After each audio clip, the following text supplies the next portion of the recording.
नमस्कार, स्वागत है आप सभी का हमारे खास शो पोर्टफोलियो पिक में। मैं कंचन नौटियाल डेली जुड़ती हूँ आपसे एक नया पोर्टफोलियो पिक लेके, जहाँ पे हमारे साथ सेबी रजिस्टर्ड एनालिस्ट जुड़ते हैं और देते हैं एक ऐसा स्टॉक जिस स्टॉक को अगर आप अपने पोर्टफोलियो में ऐड करेंगे तो आपको डेफिनेटली मुनाफा होने वाला है। चाहे वो स्टॉक का जो टाइम होराइजन है वो चाहे लॉन्गर पीरियड का हो, चाहे वो मिड टर्म का हो, चाहे वो शॉर्ट टर्म का हो, सारी की सारी चीजें हमें बताते हैं हमारे एक्सपर्ट। नमस्कार सर, स्वागत है आपका शो में। Thank you Kanchan. जी सर, आज कौन सा पोर्टफोलियो पिक लेके आए हैं हमारे दर्शकों के लिए जिससे डेफिनेटली दर्शकों को मुनाफा होने वाला है? आज जिस स्टॉक के बारे में मैं बात करने वाला हूँ वो है इलेक्ट्रो स्टील कास्टिंग। ये एक मीडियम साइज कंपनी है, अराउंड 2500 करोड़ की कंपनी है। और अगर हम पहले इसके चार्टिकल्स के बारे में देखते हैं कि चार्ट में ये किस हिसाब से एक बाइंग अपॉर्चुनिटी दे रहा है।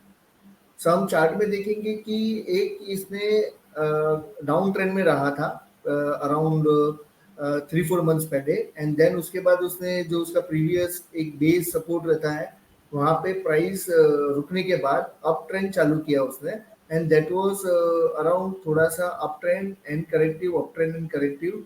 सो एक अप ट्रेंड उसने किया है, एंड अप ट्रेंड के साथ में हम एक वॉल्यूम में भी थोड़ा ग्रोथ देख सकते हैं। सो ये दिखा रहा है कि बाइंग उसकी इंटरेस्ट आ रहा है एंड लोग इसको बाई करने के लिए इंटरेस्ट दिखा रहे हैं। सो उसमें एक बाइंग सपोर्ट वॉल्यूम भी कंफर्म कर रहा है। एंड साथ में अगर हम देखेंगे कि जितनी बार भी स्मॉल कैंडल या फिर लार्ज करेक्शन पैटर्न जो रहेगी, सब में अगर हम देखेंगे नियर टर्म में तो वॉल्यूम डिक्रीज हुआ है, एंड अपसाइड जब ग्रीन कैंडल है या बाइंग उसमें आई है तो वॉल्यूम बढ़ा है। सो ये एक और एक कंफर्मेशन है कि डाउन साइड पे सेलिंग ज्यादा नहीं आ रही है, पर अप साइड पे बाइंग की इंटरेस्ट ज्यादा लोगों में आ रहा है। एंड अभी लेटली जो भी हम इसके अंदर देखेंगे कि एक इसने अच्छा सा मूव लिया था, 47 का हाई टच किया, एंड देन एक बड़ा सा गैप डाउन दिया। सो वो जो गैप डाउन था विच वॉज यस्टरडे, क्योंकि उसका रिजल्ट भी था, एंड आई थिंक मोस्टली उसने रिजल्ट की वजह से गैप डाउन दिया था। सो वो गैप डाउन देने के बाद उसने अपना जो प्रीवियस सपोर्ट था minor which was around at 38 के आसपास उसका सपोर्ट था, 38-39, उसको उसने ब्रेक नहीं किया, बट वहां पर उसने हॉल्ट लिया। एंड वेरी नेक्स्ट डे आज फिर से वही जो मूव डाउन साइड की तरफ था वो प्राइस ने कवर कर लिया है। सो ये दिखाता है कि डाउन साइड पे फिर से सेलिंग इंटरेस्ट आया नहीं है, एंड सडनली फिर से उसका एक बाइंग इंटरेस्ट लोगों का आ गया, एंड फिर से प्राइस को अपसाइड पे पुल कर दी। एंड अगर हम देखेंगे तो वॉल्यूम ने भी सेम बिहेव किया है, गैप डाउन ओपन होने के बावजूद वॉल्यूम डिक्रीज हुआ, एंड आज वॉल्यूम फिर से बढ़ा है कल के मुकाबले। सो ये दिखा रहा है कि इसके अंदर एक बाइंग इंटरेस्ट अच्छा है, एंड ये गैप फिल करने जा सकता है जो अराउंड 43-44 के आसपास है। तो 10% तो सिर्फ ये गैप फिल करेगा उसी में बना लेंगे, एंड गैप फिल करने के बाद मोस्ट प्रोबेबली ये फिर से 47 से लेके 50 के जोन के बीच में जाएगा। जो 50 पे एक 48 से 50 का जोन उसका एक स्ट्रॉन्ग रेजिस्टेंस है, बट आई थिंक अगर हम वहां भी बुक करते हैं तो हैंडसमली 25-30% बना लेते हैं। लेकिन उसके आगे भी अगर हम लॉन्ग टाइम के लिए रखते हैं तो आई थिंक नियर टर्म में ये हमको कम से कम 56 से लेके 55 रुपीज तक जा सकता है। तो एक अच्छी स्क्रिप्ट लग रही है जिसमें हम ध्यान दे सकते हैं। सर, ये आपने टेक्निकल के बारे में मैं सारी की सारी चीजें बता दी है। अगर फाइनेंशियल कंपनी की तरफ देखें तो कंपनी के फाइनेंशियल कैसे दिख रहे हैं इसमें? कंपनी का ये है कि एक तो ये अंडर बुक वैल्यू ट्रेड कर रहा है। सो बुक वैल्यू से आधी प्राइस पे, book value something around 75 rupees है, एंड इसका भी 41 चल रहा है। सो बुक वैल्यू से आधे पे ट्रेड कर रहा है। सेकेंडली उसका जो क्वार्टर रिजल्ट है वो भी आने वाले थोड़ा सा अच्छा एक्सपेक्ट कर रहे हैं, एंड कंपनी ने अच्छा CAGR ग्रोथ दिया प्रॉफिट टर्म्स में, अराउंड 23 से 24% के बीच में लास्ट 5 साल में अच्छा प्रॉफिट ग्रोथ दिया है। सो ये हिसाब से कंपनी अच्छी लग रही है। यस, रिटर्न ऑन इक्विटी के मामले में बात करूं या उसके मामले में बात करूं कि रिटर्न ऑन इक्विटी थोड़ा कम नहीं कहूंगा, पर बिलो एवरेज है, 6.3 के अराउंड है। सो वो इतना हैंडसम नहीं कहा जाएगा, पर प्रॉफिट ग्रोथ अच्छा है।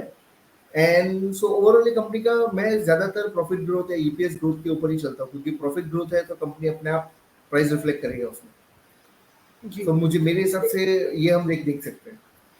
जी सर, बात कर ली टेक्निकल्स के बारे में, चार्ट्स भी देख लिए अच्छी तरीके से और फाइनेंशियल भी देख लिया है।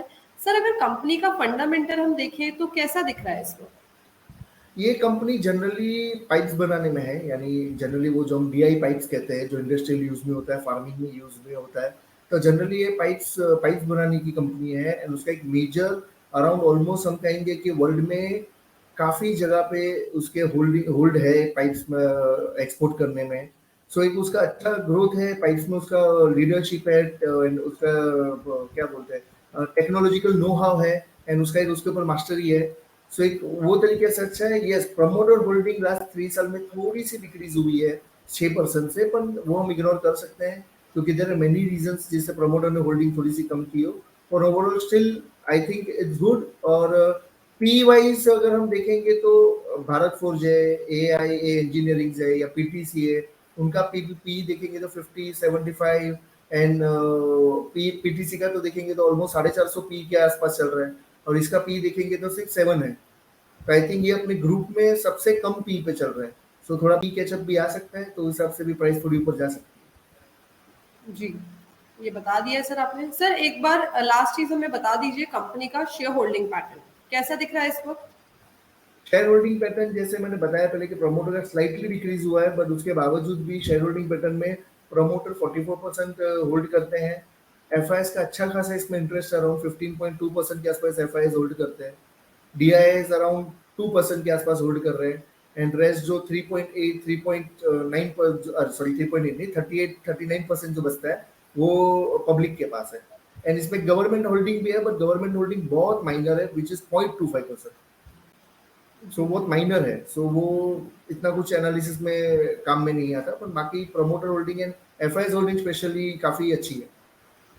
जी, तो ये बात हो गई शेयर होल्डिंग पैटर्न की, एफआईएस का कितना परसेंटेज है, डीआईएस का कितना परसेंटेज है। सर लास्ट चीज एक बार हम पूछना चाहेंगे, एक बार आप फिर से हाईलाइट कर दीजिए कंपनी के लेवल्स, कंपनी के टारगेट्स और स्टॉप लॉस, ये तीन चीज वापस से आप एक बार बता दीजिए। सो करंट लेवल 41.50 है, ये करंट लेवल पे बाइंग रिकमेंडेशन रहेगा। हम ना यहाँ राह देखेंगे, अगर एंट्री करनी है तो डाउन साइड पे हम एक्सपेक्ट करेंगे कि स्टॉप लॉस रख सकते हैं हम 38.5 का स्टॉप लॉस रख सकते हैं। एंड अपसाइड से पे जो नियर टर्म एक्सपेक्टेशन है वो 47 से 48 है, एंड लॉन्गर टर्म एक्सपेक्टेशन है अराउंड 55 टू 56।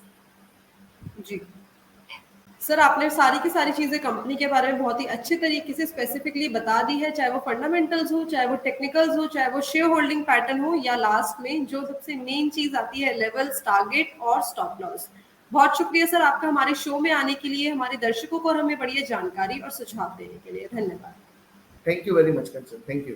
ये थे धर्मेश परमार जी जो लेके आए थे बहुत ही बढ़िया पोर्टफोलियो पिक। ऐसे ही अलग अलग स्टॉक के एनालिसिस के लिए जुड़े रहिए हमारे शो पोर्टफोलियो पिक के साथ। धन्यवाद।